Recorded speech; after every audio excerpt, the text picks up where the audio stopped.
Alright guys, स्वागत है आप सभी का bliss 1000 year of blood war part 3 की मांगा में। पिछले चैप्टर में हमने देखा इचिगो और युहाबहा के बीच में फाइट शुरू हो चुकी है और दूसरी साइड पे कैप्टन ब्याकुया और टोशिरो गेरार्ड से लड़ रहे हैं। तीसरी साइड पे बेचारा अपना उर्यू अकेला हैशवोल्ट से लड़ रहा है सबसे स्ट्रॉन्गेस्ट स्टन रेटर से। इस वाले चैप्टर के बिल्कुल स्टार्टिंग में हम देखते हैं उर्यू अपने एरो और बो को हैशवोल्ट के ऊपर तान लेता है, लेकिन उर्यू अटैक नहीं करता और हैशवोल्ट से पूछता है क्या मैं तुमसे मेरा एक क्वेश्चन पूछ सकता हूँ? तुमने मुझसे ऐसा क्यों पूछा कि मैं किस तरीके का इंसान हूँ? ऐसा लगता तो नहीं है कि तुम ऐसी किसी बातों में इंटरेस्टेड हो, या फिर मैं फील कर रहा हूँ इतना तो तुमने भी नोटिस कर लिया है कि मेरा इरादा सिर्फ इतना है कि इचिगो युहाबहा तक पहुँच जाए। पक्के से मुझसे क्वेश्चन पूछने की बजाय तुम्हारी प्रायोरिटी ये होनी चाहिए कि मुझे फटाक से हराकर युहाबहा के पास पहुँचो। हैशवोल्ट कहता है मुझे दोबारा रिपीट मत करवाओ, मैंने तुम्हें पहले ही कह दिया है कि क्या होने वाला है, मैं पहले ही देख चुका हूँ। वो वहाँ पर जाकर मरने वाला है, कोई मैटर नहीं करता कि मैं अपना कितना भी टाइम यहाँ बर्बाद करूँ। मैजेस्टी को किसी से कोई भी खतरा नहीं है। उर्यू कहता है तुमने सब कुछ देख लिया, लेकिन जो फ्यूचर तुमने देखा है वो बदल भी सकता है ना? उसी तरीके से जैसे मेरे अंदर चेंज देखकर तुम सरप्राइज हो गए थे। हैशवोल्ट कहता है हाँ, मैं मैजेस्टी की ली हुई पावर्स को परफेक्टली यूज नहीं कर पाता हूँ, लेकिन जब मैजेस्टी अपनी पावर्स को खुद से यूज करते हैं तो उसकी बात अलग होती है। मैं तुम्हें एक और बात बता देता हूँ, जो ऑलमाइटी की सबसे डरावनी पावर है वो ये नहीं है कि फ्यूचर देख पाना। उर्यू शौक होकर कहता है कि तुम्हारे कहने का मतलब क्या है? हैशवोल्ट अपनी स्वार्ड को निकाल कर आगे बढ़ते हुए कहता है कि जब अपनी बैटल खत्म हो जाएगी मैं तुम्हें ये एक्सप्लेन कर दूंगा। अब उर्यू इशिडा, तुम्हारे पास जो कुछ भी है, जो कुछ भी तुम पजेस करते हो उसे सामने रख दो तुलने के लिए। अपने टूटे हुए कांटे के ऊपर, जो कि सिर्फ एक ही चीज पॉइंट करेगा कि तुम्हारे पास वापस लौटने का कोई रास्ता नहीं है। और इसी के साथ गाइस सीन शिफ्ट होता है युहाबहा और इचिगो की फाइट के ऊपर। इचिगो दूर आकर गिरता है और वापस आगे बढ़ने लगता है, लेकिन ओरिहिमे उससे कहती है कि इचिगो रुको, प्लीज थोड़ी देर शांत रहो। इसी के साथ इचिगो पीछे मुड़कर ओरिहिमे को देखता है और वो यहाँ से आगे बढ़ जाता है, वो नहीं रुकता। युहाबहा कहता है मैं समझ नहीं पा रहा हूँ, तुम अपनी मौत के लिए इतने उतावले क्यों हो रहे हो? क्या तुम अपनी पावर को मुझे शो करने से डर रहे हो? कहीं तुम इस बात के लिए डर रहे हो कि अगर तुम मुझे अपनी पावर दिखा दोगे तो मैं वो तुमसे ले लूंगा? युहाबहा इचिगो के ऊपर बहुत सारे अटैक किए जा रहा होता है, लेकिन इचिगो इन बेसिक अटैक्स से तो अपने आप को बचा रहा होता है। युहाबहा कहता है लेकिन इचिगो, क्या तुम सचमुच में ऐसा चाहते हो कि ये ऐसा ही चलता रहे? अगर तुम यहाँ पर मर जाओगे तो वर्ल्ड ऑफ लिविंग और सोल सोसाइटी दोनों के दोनों डिस्ट्रॉय हो जाएंगे, मैं सभी को खत्म कर दूंगा। क्या तुम सचमुच में इसे एक्सेप्ट कर रहे हो? इतना कह के युहाबहा इचिगो को दूर फेंक देता है और ओरिहिमे अपने शांतेन केसुन का वापस यूज करती है। देखो ध्यान से, तुम्हारी साथी तुमसे कह रही है कि तुम्हें इस चीज का ध्यान रखना चाहिए। वो तुमसे कह रही है कि पहले अपने घावों को हील करो, उसके बाद लड़ो। उसके सवाल का जवाब दो, कमजोर लोगों की बात का जवाब दो। कमजोर लोगों के भले के लिए उन लोगों की तो सांसें ही छीन जाएगी अगर तुम यहाँ पर गिर जाते हो। उठो इचिगो, लड़ो और मर जाओ। इतना कह के युहाबहा इचिगो के ऊपर एक और खतरनाक अटैक कर देता है। जैसे ही इचिगो नीचे गिरता है, युहाबहा अपना एक और बहुत ही खतरनाक वाला अटैक इचिगो पे करता है। इचिगो तेजी से चिल्लाता है ओरिहिमे। फटाक से ओरिहिमे बीच में आ जाती है और अपनी बहुत बड़ी शांतेन केशुन शील्ड का यूज करके इचिगो को बचा लेती है। इचिगो की हालत बहुत ही खराब लग रही है, वो कहता है इसके लिए थैंक यू ओरिहिमे।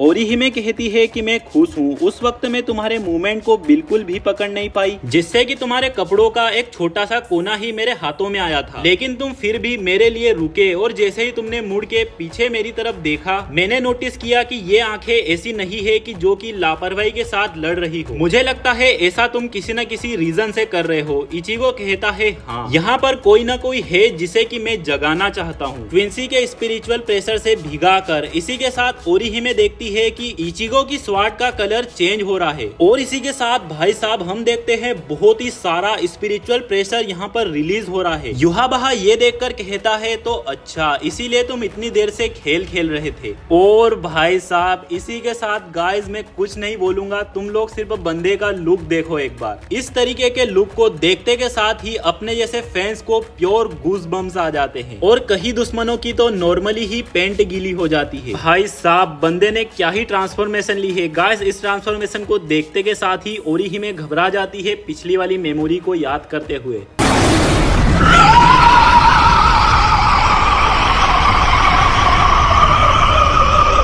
आप सभी को याद होगा इचिगो और उल्कियोरा के बीच में जब फाइट हुई थी, भाई क्या ही तो खतरनाक फाइट थी वो। ओरिहिमे घबराहट में कहती है इचिगो एक स्माइल के साथ जवाब देता है कि ये मैं ही हूँ, चिंता मत करो, मैं पूरी तरीके से मैं ही हूँ। युहाबहा इचिगो को देख कर कहता है ये होलो जैसा चेहरा, क्या ये वही फॉर्म है जिसमें कि तुम्हारी पावर्स होलो के साथ जुड़ चुकी है? इचिगो कहता है हाँ, ओल्ड मैन जांगेत्सु जो कि मेरी क्विंसी पावर को रिप्रेजेंट करता है, जो कि मुझे अपनी मदर से मिली थी, और मेरे अंदर का होलो जो कि मेरी सोल रीपर पावर्स के साथ फ्यूज था, जो कि मुझे अपने डैड से मिली। ये दोनों ही मेरे अंदर हमेशा एक दूसरे के खिलाफ रहते थे, और इन दोनों के खतरनाक बैलेंस के तौर पे ये जांगेत्सु नई बन चुकी है, जो कि दो अलग अलग ब्लेड्स में है। अब ये दोनों ही शांत हो चुके हैं क्योंकि अब ये बैलेंस है, और अगर ये बैलेंस टूटता है तभी इनमें से कोई एक सामने आता है। पास्ट में जब मैंने बहुत सारी सोल रीपर पावर और होलो पावर को कंज्यूम किया था, तब ये मेरा होलो सामने आ जाता था। अगर मैं सीधे सीधे कहूँ, जब से ये मेरी पावर के साथ फ्यूज हुए हैं, तब से मैं इन्हें जब चाहे तब वापिस इन्हें अंदर डाल सकता हूँ। यानी कि गाइस इचिगो ने इन दोनों के ऊपर ही अपना कंट्रोल ले लिया है, लेकिन अभी तक इस तरह से मुझे इन्हें यूज करने की आदत नहीं पड़ी है, इसीलिए मैंने तुम्हारी पावर को इस्तेमाल किया इन्हें जगाने के लिए, ट्रिगर करने के लिए। इतना कह के भाई साहब इचिगो अपना कदम आगे बढ़ाता है, और हम अगले सीन में देखते हैं ओरिहिमे अपने मन में कहती है कि इचिगो मेरी शील्ड के पीछे से आगे कब चला गया। इसी के साथ इचिगो ओरिहिमे से कहता है कि मुझे बहुत ही ज्यादा ग्राउंड की जरूरत पड़ेगी, इसीलिए मेरे स्पिरिचुअल प्रेशर को तुम अपनी शील्ड की मदद से ब्लॉक करती रहना और थोड़ी सी पीछे रहना। ओरिहिमे कहती है ठीक है। और भाई साहब इसी के साथ जब इचिगो अपना स्पिरिचुअल प्रेशर रिलीज करता है, यहाँ पर इतना गंदा ब्लास्ट होता है भाई साहब। ये देख के युहाबहा भी कहता है कितनी ज्यादा लाजवाब पावर है, ठीक है फिर मुझे भी अब अपनी स्वार्ड को निकाल लेना चाहिए तुमसे लड़ने के लिए। लेकिन भाई साहब युहाबहा के इतना बोलते ही वो अपनी स्वार्ड को भी पूरी तरीके से बाहर नहीं निकालता। इचिगो उसके पास आ जाता है और उसके हाथ को पकड़ लेता है और अपने दूसरे हाथ से अपनी स्वार्ड से युहाबहा के ऊपर अटैक कर देता है। और भाई साहब इस अटैक का इम्पैक्ट इतना ज्यादा खतरनाक होता है, आप खुद ही देख सकते हो, पूरी की पूरी बिल्डिंग ही तबाह हो जाती है। लेकिन युहाबहा भी कम नहीं है, उसने इचिगो की स्वार्ड को अपने हाथ से ही रोक लिया है और कहता है कितना कमजोर हमला है, क्या तुमने ऐसा सोचा था कि ये मुझे काटने के लिए काफी होगा? इतना कह के युहाबहा इचिगो को थोड़ा सा दूर फेंक देता है, लेकिन गाइस हम देखते हैं इचिगो अपना एक अटैक चार्ज करने लग जाता है। युहाबहा कहता है एक गेत्सुगा तेंसो, ये हमेशा की तरह सेम ही है, मैं इसे बहुत ही ज्यादा आसानी से। युहाबहा जैसे ही इतना बोलता है वो एक चीज नोटिस करता है। युहाबहा अपने मन में कहता है नहीं, ये तो गेत्सुगा तेंसो है ही नहीं, ये तो गेत्सुगा तेंसो है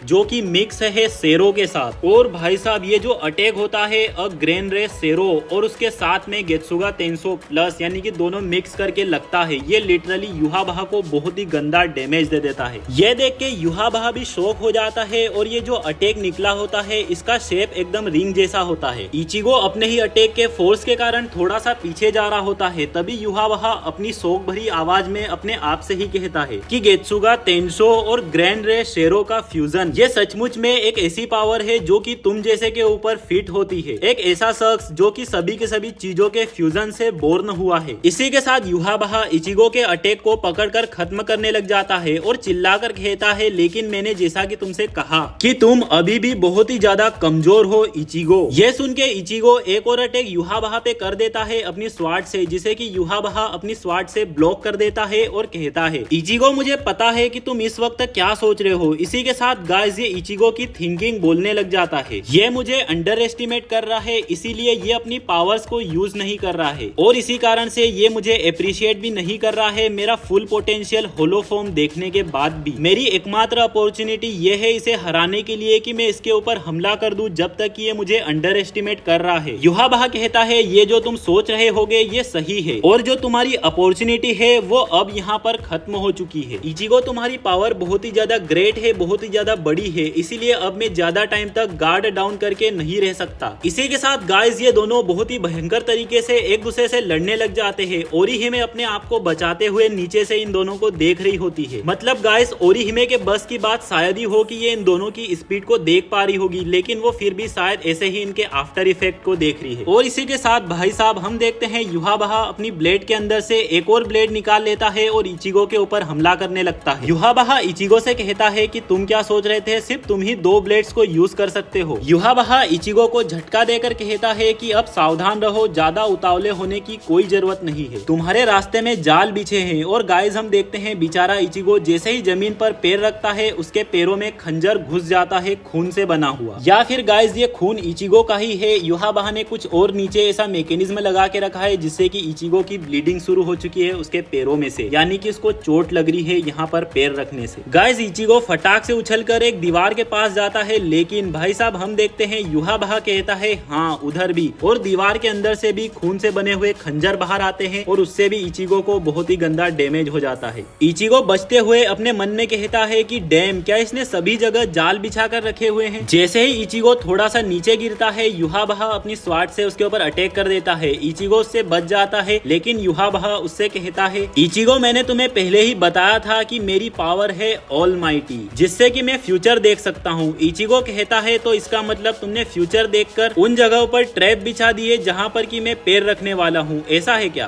तो फिर तुम ये कैसे एक्सप्लेन करोगे कि तुम्हारे ये वाले अटैक मुझ पे से मिस क्यों हो रहे हैं? इचिगो अपने मन में कहता है एक बार फिर से मिस हो गया, यानी कि ये हर एक छोटी छोटी चीज नहीं देख सकता। अगर ये देख पाता तो इसके पास बहुत सारे मौके थे कि मेरे अटैक्स को ब्लॉक करने की बजाय ये मुझे मार सकता था। इसकी एबिलिटी की कुछ न कुछ लिमिटेशंस है, मुझे ये किसी भी हालत में पता लगाना होगा। युहाबहा कहता है तो तुम मेरी एबिलिटी में किसी तरीके की कमी या दरार ढूंढने की कोशिश कर रहे हो। युहाबहा कहता है कि मैं फ्यूचर को ही बदल सकता हूँ, और अगर तुम अपने आप को इवॉल्व कर लेते हो इस लड़ाई के बीच में तो तुम भी इससे एक नया फ्यूचर बना सकते हो। जो फ्यूचर मैंने देख रखा है उससे अलग फ्यूचर, ऐसा ही तुम सोच रहे हो है ना? तो तुम जैसा सोच रहे हो वैसे के वैसे ही सोचते रहो और देखते हैं क्या होता है। युहाबहा के इतना कहते ही हम देखते हैं इचिगो के ऊपर एक वापिस खतरनाक अटैक हो जाता है। इचिगो अपने मन में कहता है ये सब हो क्या रहा है, एकदम से ही ट्रैप मेरे पैरों के नीचे आ गया। इसी के साथ युहाबहा आगे बढ़ता है और इचिगो से कहता है कि मुझे लगता है तुम्हें कुछ समझ में नहीं आ रहा है। जो फ्यूचर होता है वो कोई एक अकेला सीधा रास्ता नहीं होता जो कि पास्ट से होकर आता है। जो फ्यूचर होता है वो इस रेत के कंकरों की तरह होता है जिनमें से एक कोई प्रेजेंट से निकल कर आता है। ये देखते हुए कि ये अनगिनत कंकर एक एक फ्यूचर है, ये फ्यूचर पूरी तरह से एक दूसरे से अलग हो सकते हैं।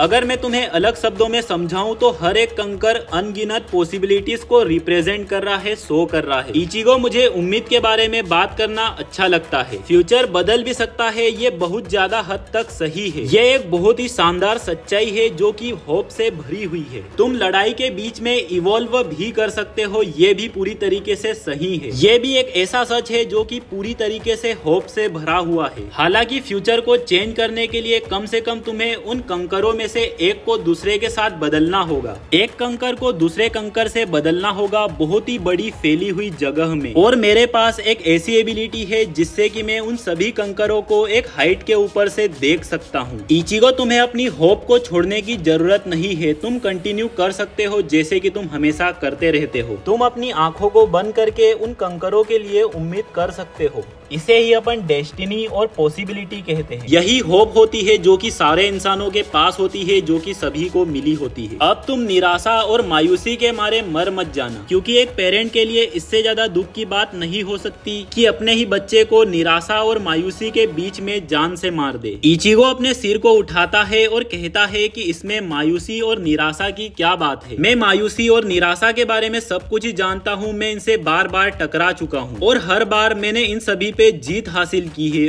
और भाई साहब इसी के साथ इतना बोल के पूरे जोश में इचिगो आ जाता है और यहाँ पर वो बोलता है भाई साहब, मतलब बंदे ने अब जाकर अपनी बांकाई को एक्टिवेट की है और न जाने इसकी पावर कितनी ज्यादा बढ़ने वाली है। क्या ही तो मतलब बांकाई होगी इस होलो वाले फॉर्म के साथ। और इसी के साथ भाई लोगों, युहाबहा के द्वारा की गई बात आपको अगर किसी को समझ में नहीं आई तो कमेंट सेक्शन में जरूर से पूछ सकते हैं। और इसी के साथ आज के वीडियो में आपको बताना है कि आपको वीडियो कैसा लगा कमेंट बॉक्स में। इस वाले वीडियो का कमेंट टारगेट है 75 कमेंट्स। गाइस फटाक से इसे कंप्लीट कर देना, मजा ही आ जाएगा। साथ ही साथ वीडियो को लाइक कर देना, चैनल को सब्सक्राइब कर देना, बेल आइकन को ऑल पे सेट कर देना। मिलते हैं बहुत ही जल्द अगले चैप्टर अगले वीडियो में। तब तक के लिए मेरे सभी भाई लोगों को बाय बाय, सायोनारा।